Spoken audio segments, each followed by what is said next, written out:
Ce matin, le sujet qu'on va regarder ensemble, j'ai mis comme titre « Des anges parmi nous ».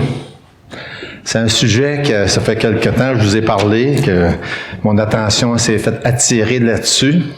Il y a tellement de choses, justement, tantôt Jonathan parlait dans sa prière, les anges au ciel qui célèbrent la sainteté de Dieu.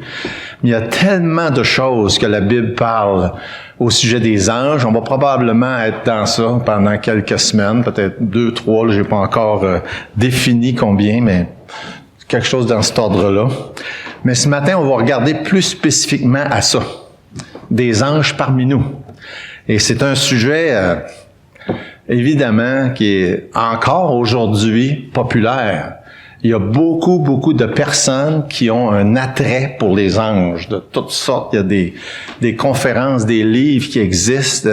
Aujourd'hui, au moment où on se parle, il y a des adeptes là, qui suivent ou qui s'intéressent à ce sujet-là d'une manière vraiment là, particulière.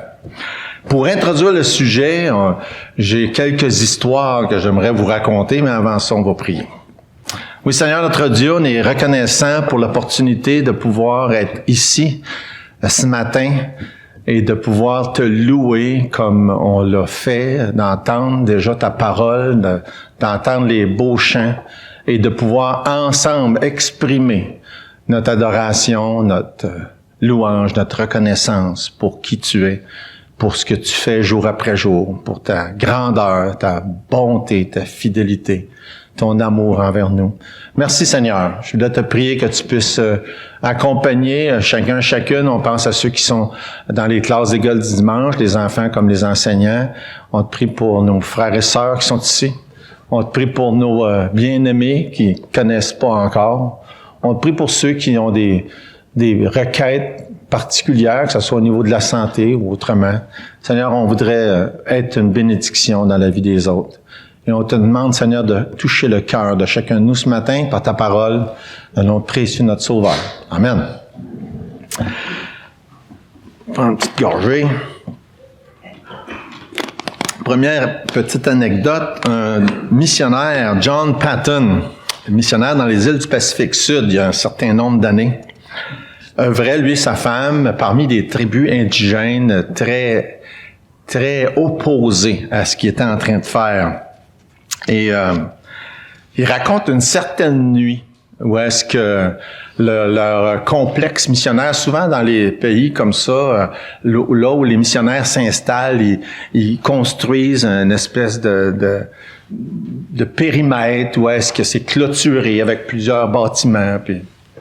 Et ils appellent ça des fois en anglais le missionary compound, on pourrait dire complexe, là, je sais pas qu'est-ce qui est la meilleure expression en français. Puis une certaine nuit, il raconte comment est-ce que les indigènes s'étaient rassemblés autour de où est-ce qu'ils vivaient. Et puis c'était évident, puis il a su clairement que c'était ça le cas. Il y avait l'intention cette nuit-là de mettre le feu dans tous les bâtiments pour faire sortir John Paton et son épouse pour les tuer. C'était leur but. Et puis il raconte comment est-ce que lui et sa femme, pendant des heures, pendant des heures, ils étaient courbés dans la prière, demandant, implorant la protection du Seigneur. Et vous savez aussi bien moi que dans certains cas, il y a des chrétiens qui sont morts à cause de leur œuvre puis de leur foi, puis Dieu a pas toujours décidé dans ces circonstances-là de protéger, mais dans certains cas, oui. Fait qu'eux, ils priaient pour que Dieu les protège. La nuit a passé, ils se sont levés, il n'y avait plus personne autour, il n'y avait pas eu de feu, puis c'était rien passé. Fait qu'ils rendaient gloire à Dieu pour sa protection.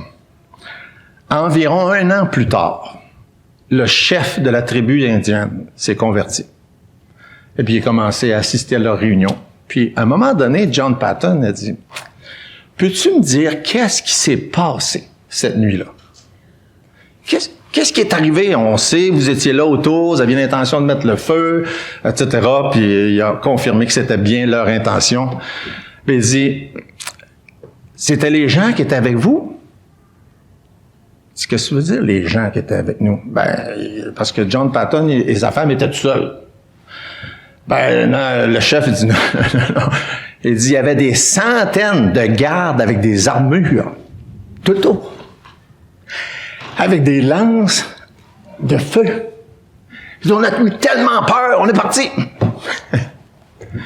John Patton est devenu convaincu, et je m'imagine qu'à raison, que cette nuit-là, Dieu a envoyé des anges.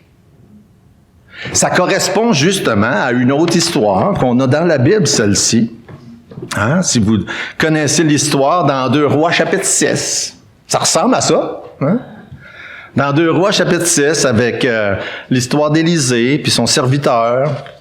Et puis ça nous dit au verset 15, le serviteur de l'homme de Dieu se leva de bon matin et sortit, et voici une troupe entourait la ville avec des chevaux et des chars.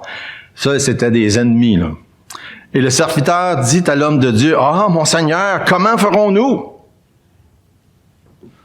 Puis Élisée répondit, « Ne crains point, car ceux qui sont avec nous sont en plus grand nombre que ceux qui sont avec eux. » Et puis là, Élisée pria et dit, « Éternel, ouvre ses yeux pour qu'il voie. » Et l'Éternel ouvrit les yeux du serviteur qui vit la montagne pleine de chevaux et de chars de feu autour d'Élisée. Ça ressemble à ça, hein? Même genre de situation. Tout à coup, ils ont vu ce que normalement on voit pas. Une autre histoire.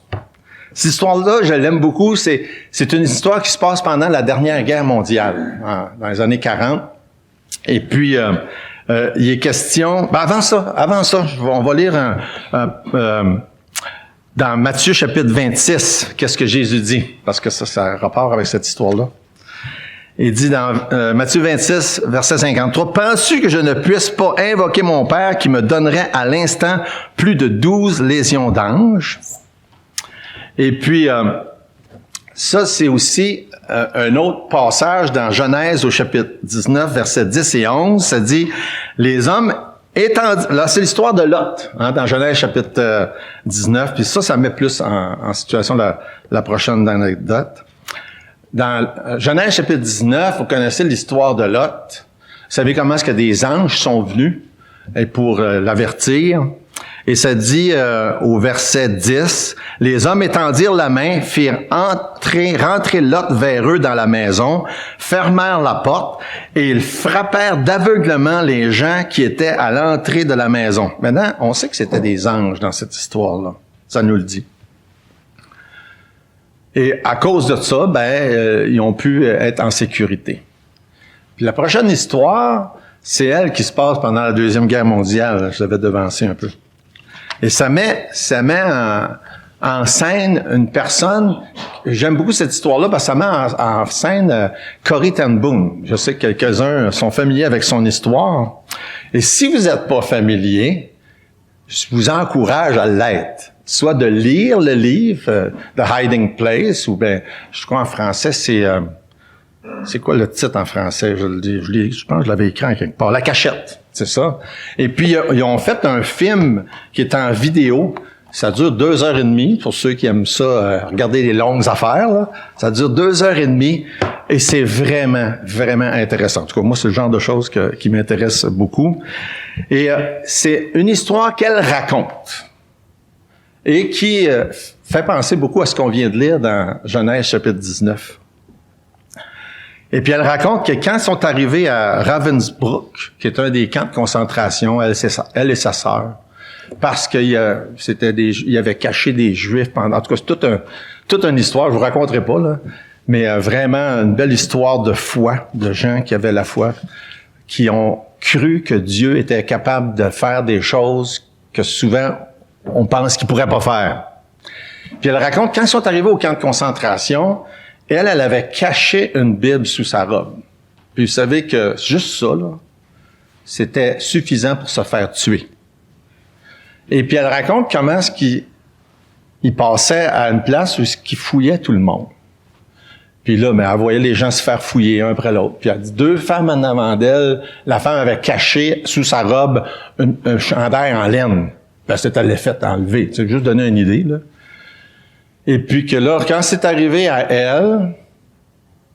elle avait prié, « Seigneur, permets que tes anges les aveuglent pour qu'ils ne me voient pas passer avec ma Bible. Comme dans Genèse chapitre 19. Elle passe comme si elle était invisible. Personne ne la fouille. Sa sœur, immédiatement en arrière d'elle, se fait fouiller. Puis les autres, tout autour. Mais il n'y avait pas juste une place pour fouiller. Il y en avait d'autres. À la prochaine place, elle était toujours avec sa Bible cachée. Même chose. Passe comme si elle était invisible. Personne ne la fouille. Puis les autres, tout autour, se font fouiller de la tête jusqu'aux pieds. Puis là, elle a prié, elle dit, Seigneur, elle était tellement rayonnante de joie, reconnaissante. Elle dit, maintenant que tu m'as montré que tu réponds à des prières comme ça, je le sais que je vais passer au travers. Puis si vous avez une idée, qu'est-ce que ça pouvait être? Vivre dans un camp de concentration. Puis elle est passée au travers. Et elle a été utilisée grandement dans les années suivantes par le Seigneur, parce qu'elle a pu donner des témoignages incroyables qui ont vraiment touché des milliers de personnes. Juste une histoire parmi des dizaines et des dizaines. Ces histoires-là sont tirées d'un livre de Billy Graham qui est écrit en 1975 et qui s'intitule simplement « Les anges ». Puis c'est des recueils d'histoires de ce genre-là que beaucoup de gens, quand ils entendent ça, ça les laisse un petit peu perplexes ou même sceptiques. Et probablement, ici, aujourd'hui, qu'il y en a qui se disent, ou des gens qui vont entendre ça en ligne, ouais, hein? Ça laisse beaucoup de gens perplexes, ce genre d'histoire-là. Mais je sais qu'il y en a parmi vous, probablement, qui ont déjà expérimenté ce genre de choses-là. J'en connais même, que je n'ai entendu des genres d'histoires qui ont expérimenté la présence des anges dans leur vie. Puis il y en a qui se disent, ben, comment ça se fait? Moi, ça m'arrive pas. Hein? Pourquoi faire? Moi, j'ai jamais expérimenté ça. Là, il y a un autre verset intéressant qui se trouve dans Hébreux chapitre 13, qui pourrait peut-être répondre à cette question-là. Parce que ça nous dit dans Hébreux chapitre 13, verset 2, ça dit « N'oubliez pas l'hospitalité, car en l'exerçant, quelques-uns ont logé des anges sans le savoir. » Moi, ce verset-là, quand je dis ça, c'est comme « Ben voyons donc! » Hein? Quelques-uns ont logé des anges sans le savoir. Ce qui veut aussi dire, sans aucun doute, quelques-uns ont rencontré des anges, ont expérimenté quelque chose de la part des anges, sans le savoir. Et ça fait juste nous mettre en situation tout ce grand et vaste sujet-là des anges parmi nous. Ah, les anges, on connaît les anges tels qu'on a entendu tantôt dans la prière de Jonathan, au ciel, dans la présence de Dieu, qui sont en train de le louer, puis de chanter, etc. Ça, c'est une chose, c'est une partie, mais des anges parmi nous, sur la terre, qui sont actifs, qui sont présents, qui, dans certains cas, sont visibles, mais qui sont pas nécessairement reconnaissables. Surtout pas avec les images d'anges on est habitué d'être familier avec. C'est un sujet qui, oui, j'en ai parlé à quelques reprises au travers des années, mais pas tellement souvent. Et la plupart du temps, on va parler de ce sujet-là quand on parle justement des mauvais anges. Du diable qui est à l'origine un ange déchu, un ange rebelle qui s'est rebellé contre Dieu. Mais dans le contexte de parler des anges parmi nous, je me souviens même pas d'avoir jamais parlé de ce sujet-là de cette manière-là. Et c'est un sujet qui est très à jour, là, parce qu'il y a beaucoup de gens qui en font leur recherche, leur quête, leur intérêt constant, le sujet des anges. Il y a des gens qui croient beaucoup dans la présence des anges parmi nous, mais malheureusement, qui ne croient pas nécessairement à ce que la Bible enseigne sur ce sujet-là. Et ça fait à peu près 25 ans il y a eu une espèce d'engouement là, pour les anges. Il y a eu beaucoup de livres qui se sont écrits.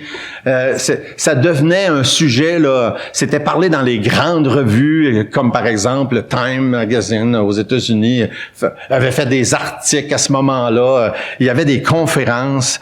Et j'ai juste pris un petit paragraphe d'un livre qui date de cette époque-là, là, juste pour vous donner un peu l'idée. Puis je trouvais que ça introduisait bien qu'est-ce qu'on est en train de parler ce matin. Je vais vous lire un paragraphe. A-t-on besoin l'auteur commence comme ça. A-t-on besoin d'un autre livre sur les anges? Parce qu'il y en avait tellement à ce moment-là. Ça, c'est écrit en 96, je pense. Il n'y a pas si longtemps, les parents catholiques encourageaient leurs enfants à réciter quotidiennement une prière à l'ange gardien. « Ange de Dieu, qui êtes mon gardien, puisque le ciel m'a confié à vous dans sa bonté, éclairez-moi, dirigez-moi et me gouvernez aujourd'hui, ainsi soit-il. » Je ne sais pas s'il y en a qui se rappellent d'avoir prié ça. Moi, je ne m'en rappelle pas, là. Mais en tout cas, c'était quelque chose qui était enseigné à un certain moment donné. Certains se rappelleront du petit ange aux couleurs pastel que l'institutrice collait dans leur cahier pour les récompenser. Tous, du plus petit au plus grand, connaissent cet adorable être céleste. Les anges agrémentaient la foi et égayaient le quotidien. Puis, les temps ont changé, la science avait dévalorisé ces créatures fantastiques. Le renouveau récent de la foi chrétienne a aussi contribué à les faire oublier. La retraite des anges ne pouvait toutefois pas durer. Depuis quelques années, mais on parle des milieux des années 90, là. Depuis quelques années, les anges sont revenus et plus vivants que jamais. On redécouvre dans de merveilleux albums ces belles figures diaphanes aux ailes soyeuses ou des essaims d'Angelo Bonenfant qui semblent évoquer une culture antique à jamais disparue. Et pourtant, ces anges ont retrouvé une popularité nouvelle et conquis une autorité dont eux-mêmes n'avaient peut-être jamais rêvé. Et ça, c'est intéressant. On s'étonne de leur vitalité. Le Time Magazine présentait, etc., je vous l'ai dit tantôt. Et là, il mentionne plusieurs revues qui ont fait des articles sur les anges. Un magazine même édité à Montréal à l'été 1995. Une autre revue qui s'appelle Angel Times, entièrement consacrée aux anges. Et ainsi de suite. 25 ans passés à peu près depuis ce temps-là. Et il y a encore un engouement dans beaucoup de circonstances, beaucoup de personnes envers les anges et ont développé un culte des anges. Est-ce que c'est nouveau? Un culte des anges? Pas du tout. Hein? C'est intéressant, on lit dans Colossiens, au chapitre 2, c'était un des problèmes que l'Église de Colosse faisait face. Il y avait des gens qui avaient été influencés dans l'Église de Colosse à être des adeptes d'un culte des anges, dans Colossiens chapitre 2, et puis le verset 18.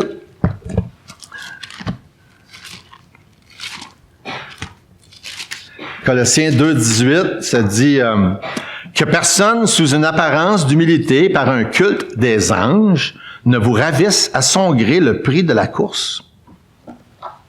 À Colosse, il y avait des gens qui étaient influencés par des faux docteurs qui leur enseignaient un culte des anges. C'est assez particulier quand on voit ça. Ce culte des anges existait il y a au moins 2000 ans, probablement avant ça.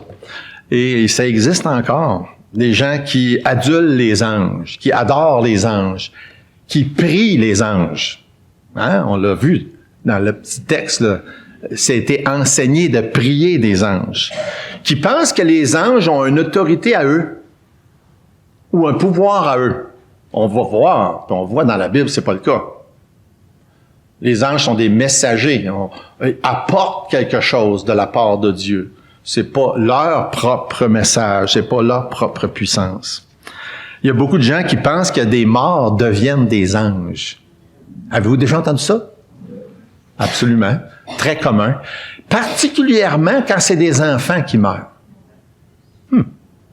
C'est très, très commun, cette idée-là.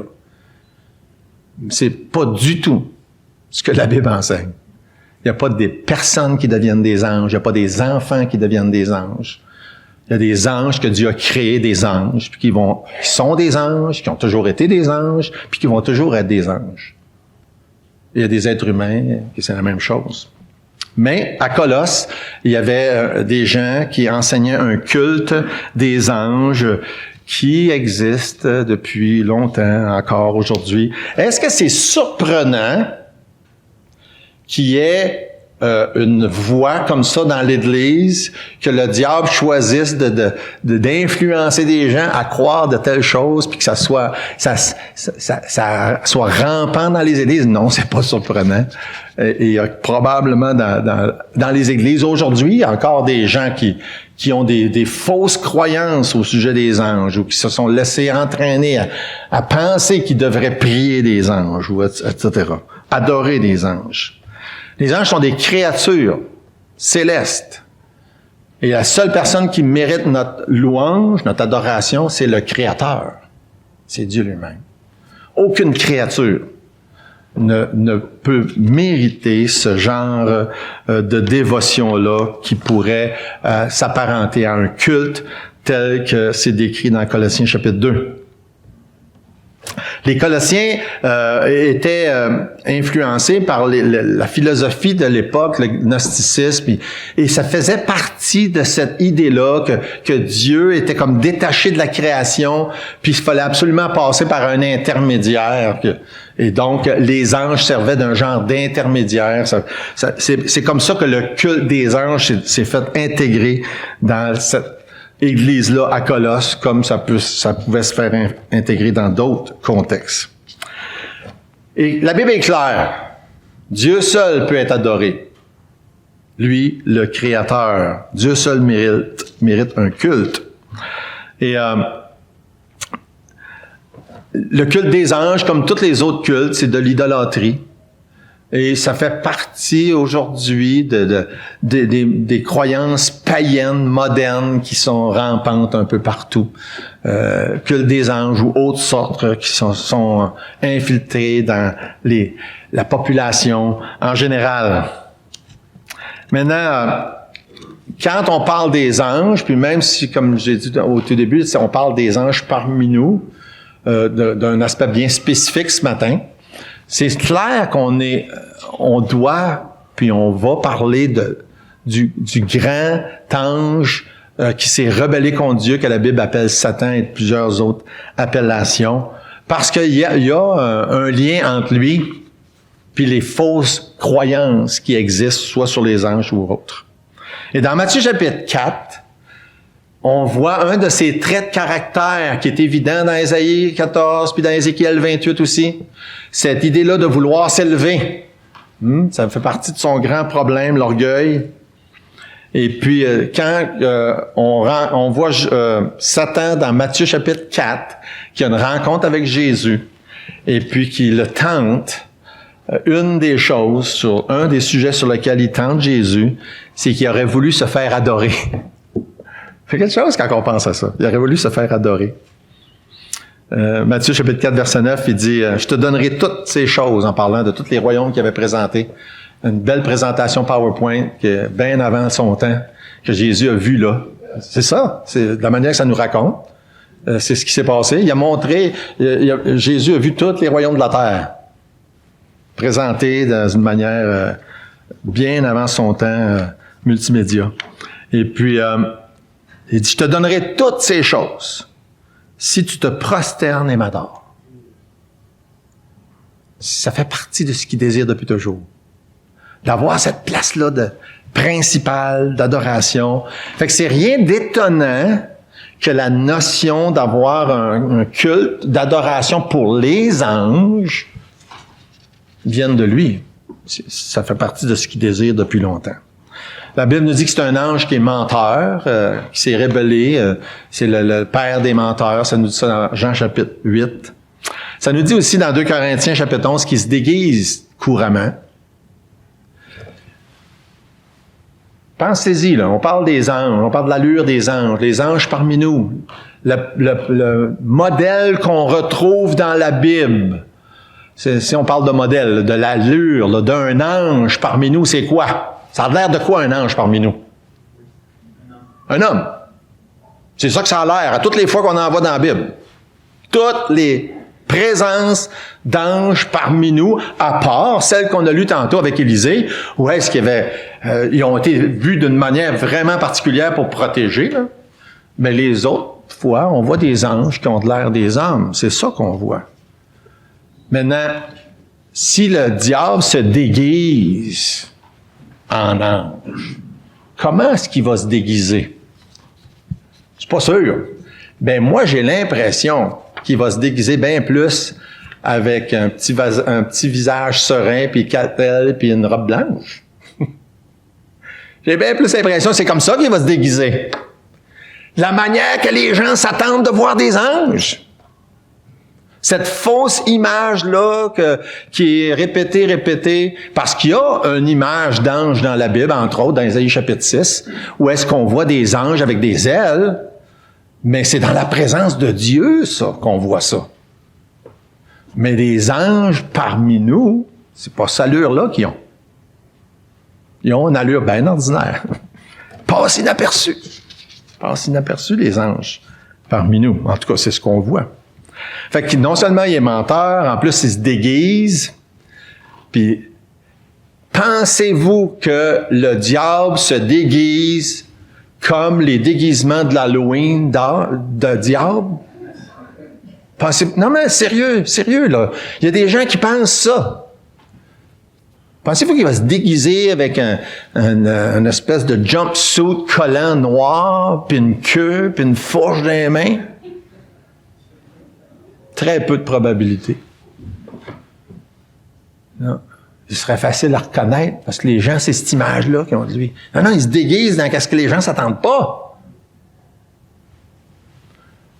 Ça nous amène à réfléchir un peu sur les idées, des visions d'anges que les gens ont eues, qui ont vu des anges avec de la lumière, puis la tunique blanche, puis les ailes. Pensez-vous, je vous laisse avec des questions, là. Pensez-vous que c'était des vrais anges de Dieu qui ont vu? Pensez à ça comme faux, là. La Bible dit, il est menteur, il se déguise, puis il se déguisera sûrement pas dans la bonne affaire, en tout cas. Chose à réfléchir. Fait que Jésus, sa réponse était très claire en passant, hein, quand il dit, je vais te donner tout ça si tu m'adores. Jésus dit, retire-toi Satan, il est écrit, tu adoreras le Seigneur ton Dieu, tu serviras lui seul. Il y a juste Dieu qui mérite l'adoration, la louange, etc. Fait que la Bible nous dit plein de choses sur les anges. Là, on fait juste introduire le sujet la matin, là. Mais il y a tellement de choses. Pour ça, je dis ça, on va faire au moins deux ou trois études sur le sujet. La Bible nous parle de leur origine. La Bible nous parle des grandes distinctions. Il y a deux catégories d'anges, les bons et les pas bons. On va les dire de même pour l'instant. À l'intérieur des bons anges, il y a aussi des catégories, des sortes d'anges différents, qui ont des rôles différents, qui ont des allures différentes. Mais en ce qui concerne l'interaction avec les humains, les anges parmi nous, ben, il y a des circonstances où on les voit, puis il y a des circonstances où on les voit pas. C'est ce que la Bible nous dit. Puis quand on les voit, la plupart du temps, ils passent quand même inaperçus. Parce qu'ils ont une allure humaine. C'est un point intéressant à noter, hein, puis ça peut aussi nous aider dans notre compréhension. L'histoire nous montre que des anges ont été impliqués, ou du moins des visions d'anges, dans le début de grandes religions, comme l'islam, entre autres. C'est comme ça que Mohammed raconte qu'il y a eu une vision d'un ange, l'ange Gabriel. Les Mormons, une vision d'un ange que Joseph Smith appelait l'ange Moroni. Est-ce qu'ils ont vraiment vu des anges ou pas? Je ne le sais pas. Une chose que je sais, s'ils ont vu quelque chose, c'était pas des vrais anges de Dieu. Ça, je le sais. C'est clair. C'est quelque chose quand on pense à tout ça. Parce que dans la Bible, puis nous, c'est ça notre autorité, les bons anges se présentent d'une certaine manière, puis ont un certain rôle, puis leur rôle va être toujours en accord avec ce que la Bible nous enseigne.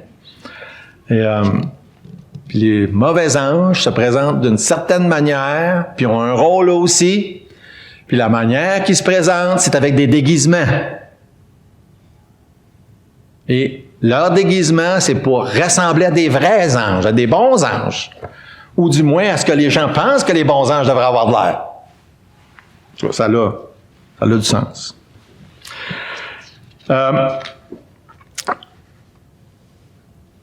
Les anges ont eu des liens, des rapports, des interactions avec les êtres humains à différentes reprises dans la parole de Dieu, soit pour apporter des messages, soit pour apporter la protection, soit pour apporter des jugements. Et il y a aussi les mauvais anges qui ont eu des interactions avec les êtres humains. Luc en a parlé il y a quelques semaines, dans Genèse chapitre 6, par exemple. Ça nous dit ça. Encore là, on n'est pas encore certain que c'est vraiment question des anges, mais quand on compare avec les autres textes du Nouveau Testament, ça semble, en tout cas, dans Jude, entre autres, parler de la même chose. Que là, on sait que c'est des anges. Ça nous dit que les anges qui n'ont pas gardé leur dignité, mais qui ont abandonné leur propre demeure. Ça fait penser à ça, ce qui s'est passé dans Genèse chapitre 6. Fait que oui, les mauvais anges ont eu des interactions avec les êtres humains. Et en ce qui concerne les bons anges, dans Hébreux chapitre 1, c'est probablement le verset qui nous concerne le plus, en ce qui concerne le sujet des anges. Hébreux chapitre 1, verset 14. Ça dit, « Ne sont-ils pas tous des esprits au service de Dieu, envoyés pour exercer un ministère en faveur de ceux qui doivent hériter du salut. » Ah, pourquoi les anges sont-ils parmi nous pour ça? En rapport avec les enfants de Dieu, là, je parle. Pour exercer un ministère en faveur de ceux qui doivent hériter du salut. Est-ce qu'il est plausible de croire que dans certaines circonstances, Dieu va décider d'envoyer des anges au service des chrétiens? Absolument. Parce que c'est ce que ça dit là. Que ça va arriver. Maintenant, encore la même chose du début. Pourquoi ça n'arrive pas dans chaque fois qu'on en a besoin? Ça c'est une question qui dépend de la souveraineté de Dieu je n'ai pas la réponse. Il y a beaucoup de circonstances, puis encore là, on l'a entendu tout à l'heure, où les enfants de Dieu souffrent. Et ça fait partie du plan de Dieu. Dieu n'enverra pas des anges à chaque fois que nous jugeons que c'est nécessaire. Mais il le fait des fois. Et encore là, il faut se poser la question, mais qu'est-ce que la Bible enseigne? Quels sont les exemples dans la Bible qui nous parlent de ce sujet-là? Les gens qui sont dans la tendance du culte des anges probablement le font parce que c'est des petites créatures inoffensives. On peut faire à peu près ce qu'on veut avec. C'est la notion de l'idolâtrie, de se faire un Dieu à notre image, de se faire un Dieu qu'on peut modeler comme on veut. Ça fait notre affaire. Hein? Chacun en fait ce qu'il veut des anges. Fait que c'est probablement ça. Il semble être des petites créatures inoffensives. C'est pas l'image qu'on a dans la Bible dans certains cas. On va le voir, ça va faire partie d'une autre fois. Ça semble pas être des petites créatures inoffensives. Quand Dieu leur confie certaines tâches, c'est des tâches des fois qui demandent un jugement, qui demandent même des combats dans certains cas. Les gens pensent, les anges, il y a mieux se tourner vers des anges que vers Dieu. Ils nous jugent pas, eux autres. Ils jugent pas, mais sont des fois porteurs de jugement de la part de Dieu, par exemple. Selon la Bible, Dieu a créé un grand nombre d'anges, des milliers. On parle de myriades dans la Bible. Ils ont servi et servent encore la gloire de Dieu, en sa présence, entre autres. Clairement, on voit, puis on va continuer ce développement-là, il y a eu un grand nombre d'entre eux qui se sont révoltés contre Dieu à un moment donné. Mais la majorité servent encore Dieu. Et la majorité qui servent encore Dieu, ben, il y en a quelques-uns d'entre eux, qui, comme c'est dit dans Hébreux, chapitre 1, verset 14, qui sont au service de ceux qui doivent hériter du salut. Les nombreuses fois qu'on les voit sont souvent représentés comme des hommes. Dans bien des cas, ils passent inaperçus. Leur rôle, par définition, le mot ange, ça veut dire messager. Donc, leur rôle principalement ça. Dans d'autres cas, la protection. Et d'autres cas, le jugement. Et dans les prochaines fois, ben, on va voir les passages qui nous montrent, qui nous décrivent l'allure des anges. Ça commence en Genèse, au tout début. On nous montre un ange, là, à la porte du Jardin d'Éden. Qu'est-ce qu'ils font, les nombreuses occupations qu'ils peuvent avoir, autant de louanges, et qu'est-ce qu'ils vont faire aussi dans l'éternité. Et on va aussi parler de les anges différents, mais entre autres d'un ange différent, que la Bible appelle l'ange de l'Éternel. Je pense que c'est important de couvrir ça. Des fois, c'est pas toujours évident, même dans plusieurs des passages dans l'Ancien Testament, ça dit l'ange de l'Éternel, mais le contexte nous montre dans certains cas que c'est pas l'ange de l'Éternel unique, là. C'est un ange envoyé par l'Éternel dans certains cas. Ça fait que c'est pas toujours évident, je peux vous dire, pour avoir regardé beaucoup de passages, la distinction des fois est pas évidente entre les deux. Mais en attendant, quand on constate tout ça, notre foi, notre paix, notre tranquillité, notre espérance est basée sur le fait que Dieu est souverain. Puis c'est pas nécessaire que Dieu décide d'envoyer des anges à chaque fois qu'on juge que ça serait nécessaire. Puis il le fera pas de toute façon. Il le fera pas de toute façon. Dieu est souverain. Et puis, même dans sa souveraineté, Dieu peut utiliser les fausses croyances des anges que des gens ont pour les attirer à Dieu. Et tout ça pour dire que quand on arrive à parler avec quelqu'un qui dit « Ah, des anges ci, des anges ça », ou bien petit enfant qui est mort, puis c'est un ange », ben ça peut être des bonnes occasions d'apporter l'Évangile. Dire « Oui, oui, entre les anges, tu crois dans ça? » Ben la Bible parle des anges, puis ainsi de suite. Mais il faut commencer par savoir qu'est-ce que la Bible dit sur les anges pour pouvoir apporter ce genre de sujet-là, pour amener à cette personne-là la vérité, l'Évangile, le fait qu'il y a juste Dieu qu'on peut adorer, et puis ainsi de suite. Et dans la souveraineté de Dieu, il y a des anges qui sont dans sa présence et qui sont déjà en train d'expérimenter le royaume de Dieu. Et ça, c'est un autre élément intéressant parce que Jésus, quand il nous enseigne à prier, il nous dit qu'on devrait prier que ton règne vienne, entre autres. Puis ensuite, dans Matthieu 6, 13, c'est à toi qu'appartient dans tous les siècles le règne, la puissance, la gloire. Amen. Et le règne de Dieu ou le royaume de Dieu devrait faire partie de notre intérêt, de nos préoccupations. Les anges plusieurs des anges, ou probablement la majorité, sont déjà dans ce règne-là éternel de Dieu, jusqu'à ce que Dieu les envoie pour une mission particulière sur la terre. Mais le sujet des anges nous amène à penser et à réfléchir au royaume de Dieu, puis à son règne éternel, puis à tout ce qui se passe dans sa présence, puis qui va se passer pendant toute l'éternité. Et en attendant ce jour-là, ben on a Hébreux chapitre 1, verset 14, qui dit que Dieu nous a laissé parmi nous des anges à notre service, selon ce que lui juge que c'est nécessaire d'intervenir quand bon lui semble. Et j'espère que ça vous pique votre curiosité, puis que ça vous encourage de savoir que Dieu, il nous laisse jamais seuls. Premièrement, Jésus est toujours avec nous. Lui est toujours avec nous, le Saint-Esprit. Il y a même des messagers, des anges un peu partout, là, parmi nous, pour intervenir quand il va dire que c'est le temps de le faire. On va prier. Notre Dieu, merci. Merci pour ta parole. Merci pour tout ce qu'on y trouve.